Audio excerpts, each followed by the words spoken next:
But the Buffalo Bills coming off the biggest win of the year by any team. They beat the Chiefs 28-21. I was happy with that win.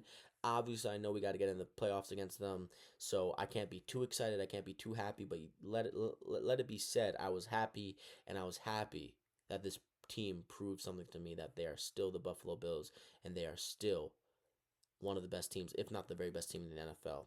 So this week they head into Miami, and Miami is coming off a horrible loss against the Ravens, 28-6. And honestly, the Ravens have been getting glazed this entire week because they've looked good. They have the Dolphins at 6 points, but honestly, the Dolphins, they held themselves to 6 points. They should have scored way more than 6 points. The Dolphins inflicted their own wounds here. That's legitimately what happened. The Ravens were fine on defense. They weren't great. They weren't good. The Dolphins shot themselves in the foot, the arm, and the leg every drive they had. So I'm not really putting too much stock in that Ravens defensive performance, and that's more of an indictment on the Dolphins and who they are right now. Listen, we own the Dolphins. They gave us a tough out last time.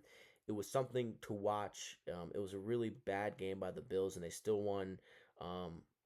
But I will say this.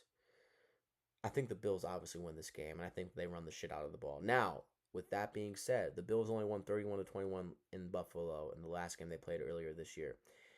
With that being said, I think we run the shit out of the ball. James Cook has been one of the best running backs in the NFL, if not the very best. 867 yards rushing and 7 touchdowns on the year. What a player. James Cook is questionable. Christian Benford is questionable. Joey Bosa is questionable. Taron Johnson is questionable. And Daquan Jones is questionable. The biggest questionable player on that list is easily James Cook.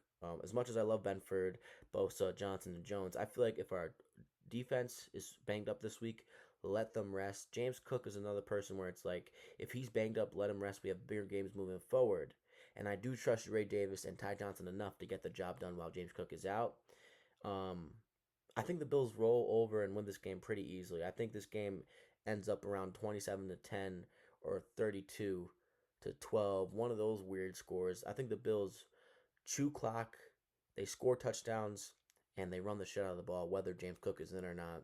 And I think Kincaid in this play action game continues to catch fire. This is a big game for Keon Coleman. I feel like I've been saying that every week. But this feels like a defense that will be susceptible enough to allow Keon Coleman to have a big game. And I think Keon Coleman gets his first touchdown since week 1. So that's what I'm looking forward to. I think Keon Coleman gets in the end zone this week, and I can't wait to see it unfold. And I think the Bills steamroll the Dolphins this week, and I can't wait.